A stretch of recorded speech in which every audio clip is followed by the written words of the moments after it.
So, everybody hear me? Good. An actual person for a change.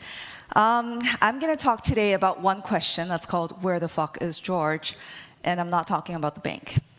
So, where the fuck is actually George? Is that George? No, that's not George. He's looking for George. Is he Harold? No, it's not Harold. That's like the name written on the chair. Shortly about me, who am I? My name is Kaitlyn Chang. I work for Accenture Interactive as brand innovation lead. Before I changed my job to Accenture at the beginning of this year, I worked pretty long at diverse agencies. And yeah, what else? So yeah, I've been doing a lot of stuff, and the reason why I changed my job actually to Accenture is one of the reasons why I'm standing here today, and I'm going to talk to you about what we do there.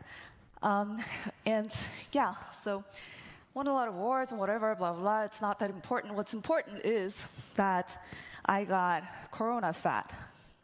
It sucks. And that's exactly the reason why I look different. I don't look like that anymore. It's really terrible.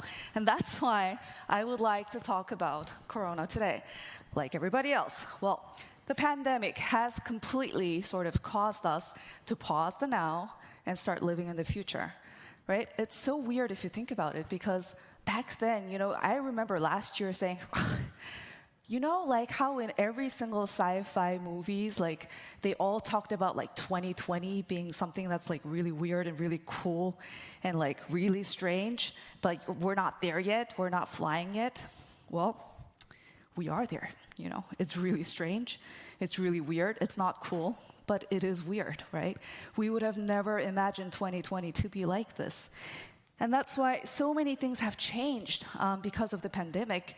And the thing that I do want to talk about today is the change that it has made on e-commerce. E-commerce. So I know that word in itself, when you look at that, you usually go like this, right? That's also exactly what I was like up until a few years ago. When you hear that word e-commerce, it's like, what is that? Like really boring. And even the way that E is like small written, and it's like, it's like so 90s and so boring and all that. But that's exactly what I also used to think about. But today I'm here to sort of change your mind about that, because e-commerce really needs people like us. Why? So, show of hands, who here has never bought anything online? Never. Nobody. Exactly. Good. Then let's think about who here, what was actually the thing that you've just most recently bought online? Think about it. Can you remember it? Okay. For me, it was like yesterday. Can you actually remember the product page of the thing that you bought? Like, maybe it was on Amazon or Zalando, I don't know. What did that page sort of look like? Can you remember? Mm-hmm. Can you actually then remember the TV ad of that actual product? Exactly. I can't either. So this sort of reminds me of one of my most, let's say, beloved creative directors, what he once told me. So I asked him, hey, so what's your favorite client forever? What has been your best ever client? And he was like, well, you know what? I would really like to tell you that it was something like, I don't know, like Red Bull or something really, really cool that just stands for coolness. But no, actually for me, my favorite ever client was a tire client, right? A tire brand. I'm like, why? And he's like, well, and that's the thing. Because the category of tires is so unsexy, right? It is so boring and so unsexy that actually, if you look at it from a different perspective, it's just like what the before presentation was about. If you look at this ordinary thing and then you start thinking about it creatively, there's so many things that you could do with it. It's like a blank canvas, right? And that's why he thinks that really the most unsexiest clients usually are the most sexiest clients to work with, because you can have so much fun with it. Exactly like this, the Jean-Claude Van Damme Epic Split ad that I'm sure a lot of you also know about, which I really think is one of the best ads, the most beautiful ads ever. And that was about trucks, right? Imagine you go into a briefing and then you hear, so now you have to make a really beautiful ad about trucks. You're like, okay, but you can also do that, right? And that's the difference. So that's why I would like to take that thought and then bring that into this e-commerce and say that actually e-commerce actually could also become cool. So this is today. I'm going to throw a bunch of numbers at you now. Yeah, e-commerce has seen. There's a lot of really, really cool data about e-commerce, just going through the roof because of COVID. Right? It took in the U.S. For e-commerce to take, let's say, 16% of the entire retail market. It took 10 years. That 10% growth to happen again, it took only 10 weeks during COVID. In one single day, from March 10th to March 11th, our entire market changed from what you see on the left, actual shops, to all of these mobile virtual shops. Demand for e-commerce has been surging. People who have never bought anything online before or never bought, for instance, groceries before online, they're changing. Yeah, a lot of people are trying new stuff because they had no other options. And as a result, for instance, Instacart, this is a startup in the US that's sort of like Nyam for grocery stores. They've grown so much that the CEO, I find this like really interesting. The CEO said, well, the volume that we were expecting was something that we expected in 2 to 4 years, but it happened in 2 to 4 weeks. Yeah. Amazon, the big böse Amazon, had 4 billion visitors just in March alone. And this was more than a combination of Apple, eBay, Walmart, Rakuten from China, all combined together.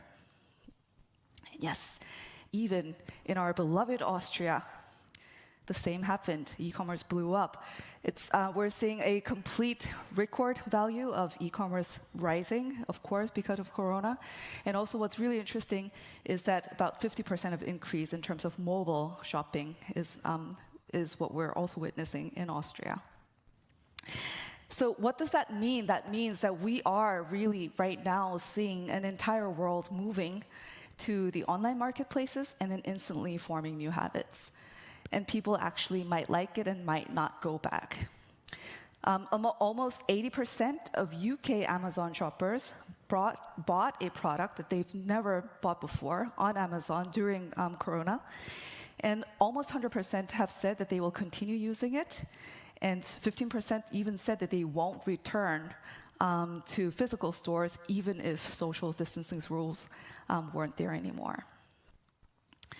So, what does that all mean? You know, if you work in marketing or an agency, you're very, very familiar with this thing on the left, you know, this whole wheel of channels of where we can actually reach our customers and all of that. Well, from March 10th to March 11th, it completely changed, right? So all of these things like stores, out-of-home plakate or events, they don't even exist anymore or nobody sees them anymore. And e-commerce has become actually the channel that a lot of people are only going to and seeing your brand at. According to Amazon, a lot of people are also actually increasingly beginning to learn about brands and begin their purchase journeys on Amazon, meaning, you know, they would go on Amazon and say, I don't know, I need a garden hose, right? You don't search for a brand anymore. You type in garden hose, and then you see that's a whole shrew of products, and you see, okay, so this one is cheap. Okay, let's see the reviews. It looks good. Okay, I buy it. Okay, it was really great. I write another review, and then the cycle continues on, right? So that means that marketing, as we know it, is now starting here in all these boring e-commerce sites instead of there.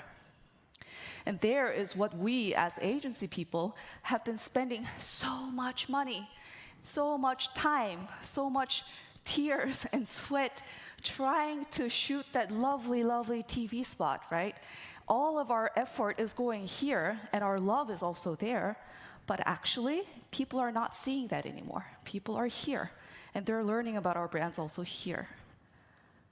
So that's why we say that the digital shelf is now really the primary shelf, and it may also maybe be really the only shelf. And that's why it's time for a digital shelf refresh. What's the reality? The reality is this, exactly the reason why when we, the creative people, think of e-commerce, we go, oh, it's because it looks like this. Brands have not been able to tell their stories on these e-commerce channels or these product pages. So that's why on the left, you see, for instance, this lovely Puma, the brand story that Puma has been telling for decades. And then on the right, you see the Puma on e-commerce, which is completely different. Somehow, suddenly when you look at this, you're like, it doesn't really look the same anymore, right? It looks like that one's a bit fake. It's just like, it's weird. And that's what I mean. So brands and the brand storytelling have been missing from the e-commerce experience for a long time. For instance, I love the Diesel campaign, Be Stupid, love it. Well, like if you look at this, a sweatshirt, like where is all that Be Stupid spirit, right? It's not there. Dove, the Real Beauty campaign that they've been doing beautifully for the past decade, where is all that body positivity? You don't see any of that. You just see pack shots of shampoo. Not interesting. And also, that's the George that I'm talking about, our lovely George Clooney, that you always think about when you think about Nespresso, right? He's like, sipping coffee, and then goes, Nespresso, what else? Well, he is nowhere to be seen on all of these e-commerce platforms, and that's exactly the video that we'll watch about shortly. This is George. Nespresso uses George in all their advertising around the world. George. George. George? George. In their print ads, in their fancy stores, where there's an incredible brand experience. So let's buy some coffee online on Nespresso.com, on Bed Bath & Beyond, and on Amazon. But hang on, this is not the same experience. This raises a fundamental question. Seriously, why isn't he here? Nespresso brewed all this great George content, but not everyone is serving it. Are all marketplaces not using their George? What happens when we start talking to a new generation? A generation that will never see any of the great George TV ads. A target that skips over the 2-minute films. A target that does all their discovery and shopping online. I guess you'll have to watch to the end of the video. Also, 78% of customer searches don't include a brand, according to Amazon. Does that mean your brand needs to extend into the marketplace? Wait, we found George. He's trending in his first social and e-commerce campaign, where he's helping Puerto Rico's coffee growers. A campaign that fully integrates the power of the brand for a great cause. Everyone who tastes it goes, oh, I get it. And he's even in the Nespresso Coffee PDP with Hamilton. That's sold out. So next time you create an omni-channel brand experience, make sure nobody's asking. Yeah. So if we go back to that question, we don't fucking find George anywhere. Why is it actually like this, right?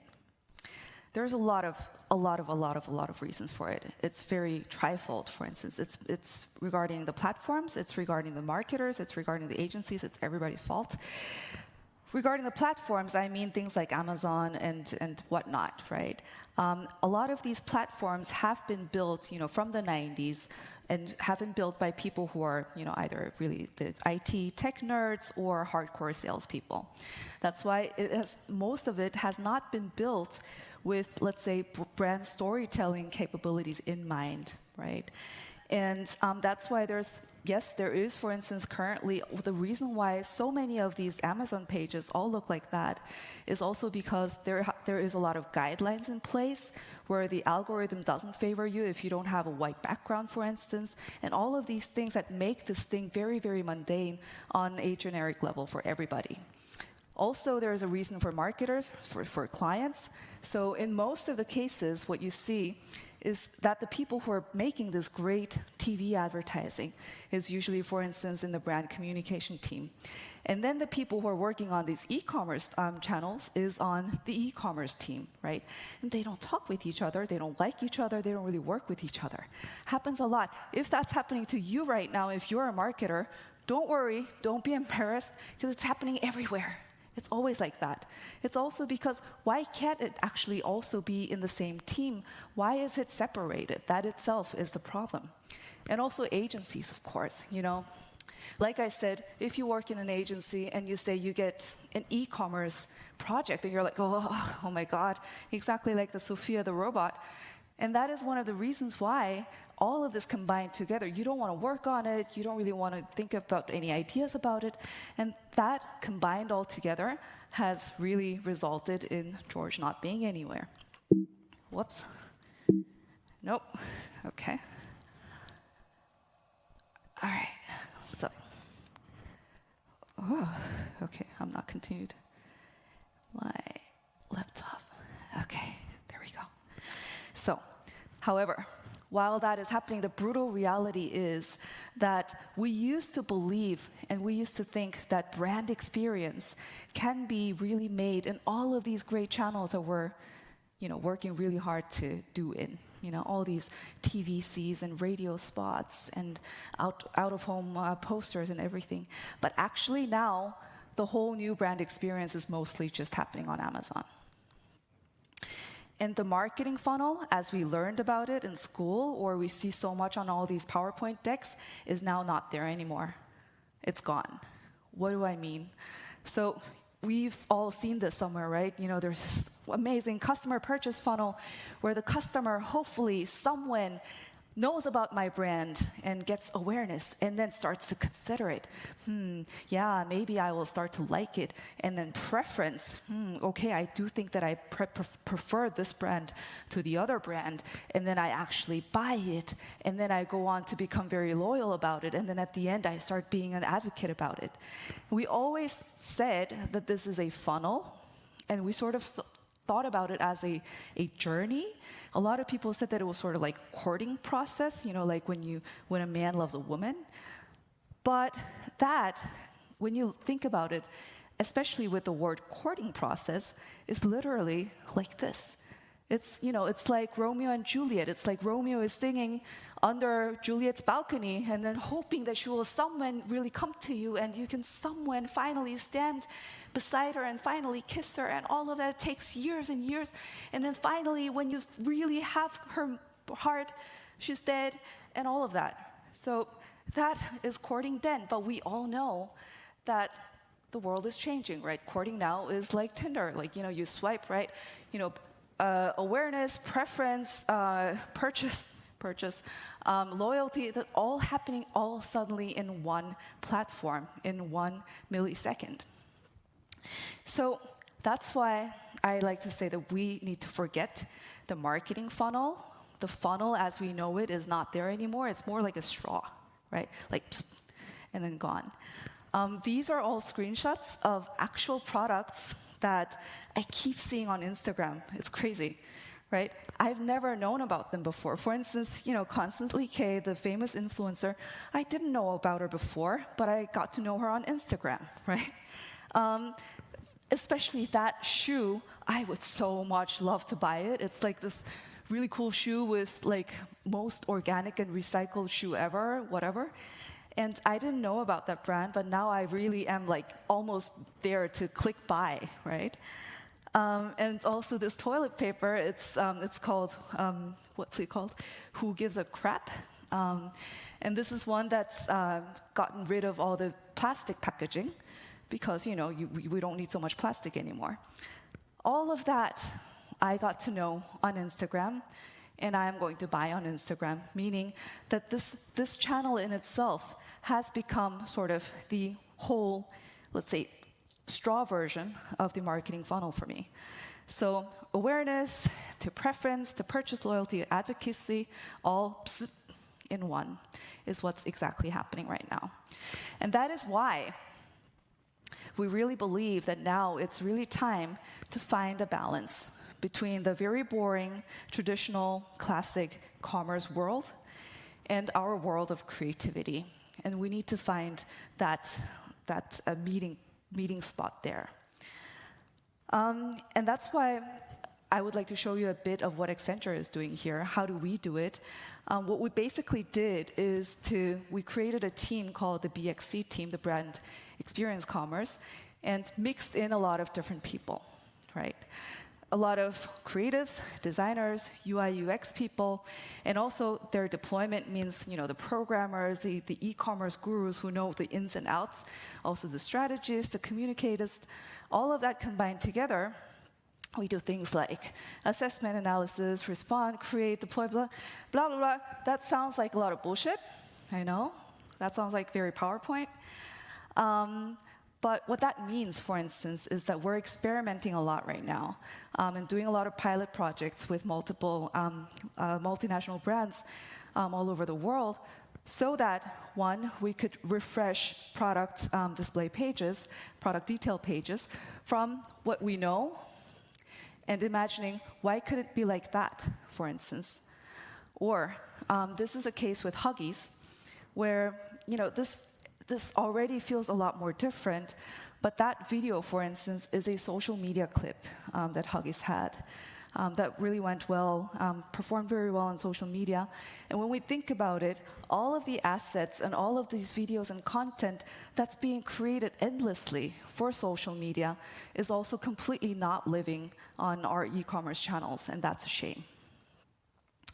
Another example, for instance, for Ziploc, it used to look like that, but we're experimenting with a lot of ways where we could make a lot of the USPs stand out even more, with even more appealing visuals, maybe using a lot of visual techniques, and also visualizing, for instance, very important things in e-commerce like the customer reviews, etc., so that it would not look like this anymore, but a bit more like that.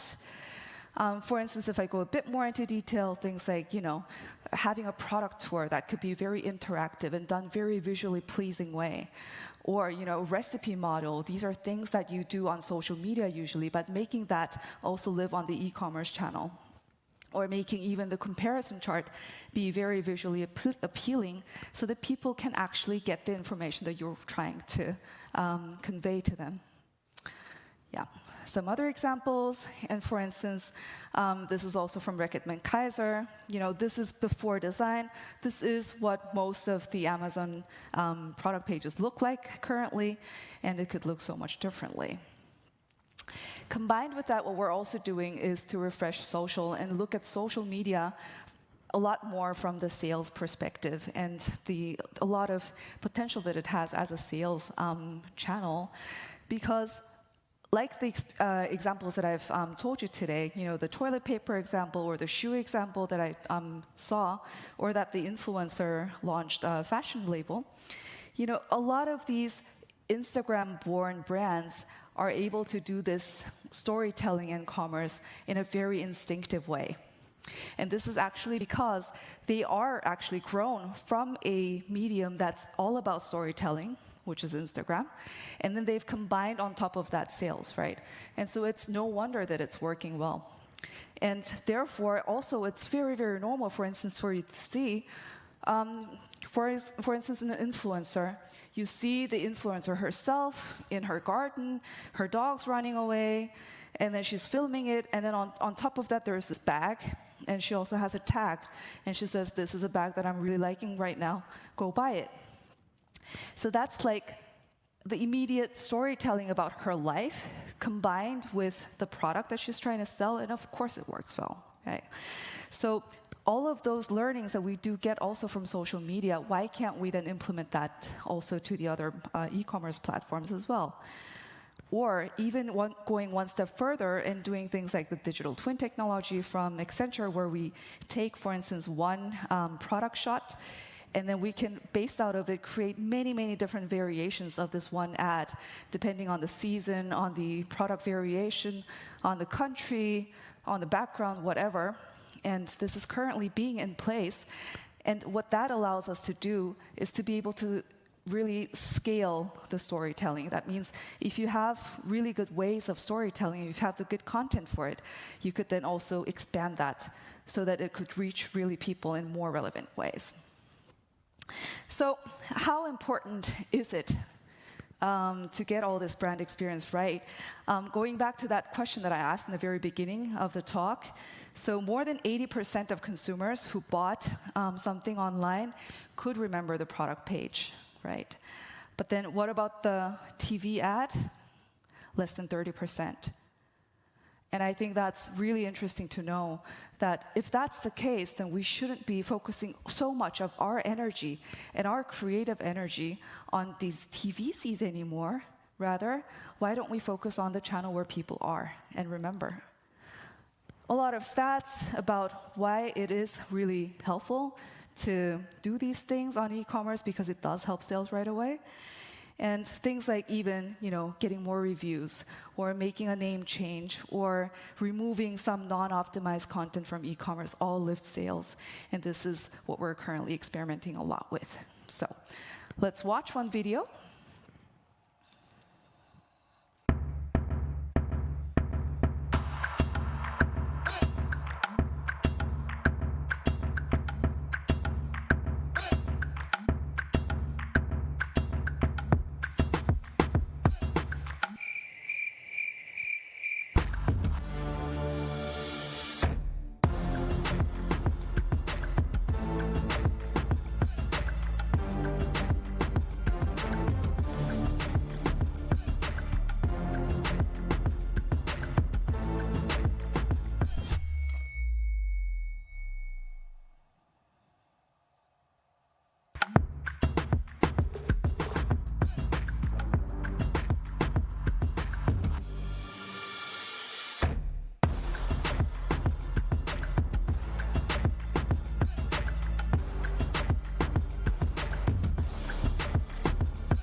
Yeah, so that's what we're doing in a summary. If you're interested to know more, or if you want to partner with us, if you want to experiment together with us, if you want to do crazy things together, then reach me. You can also follow me on Instagram. You can reach me anywhere. And let's do something cool together, because e-commerce doesn't have to be uncool anymore. Thank you.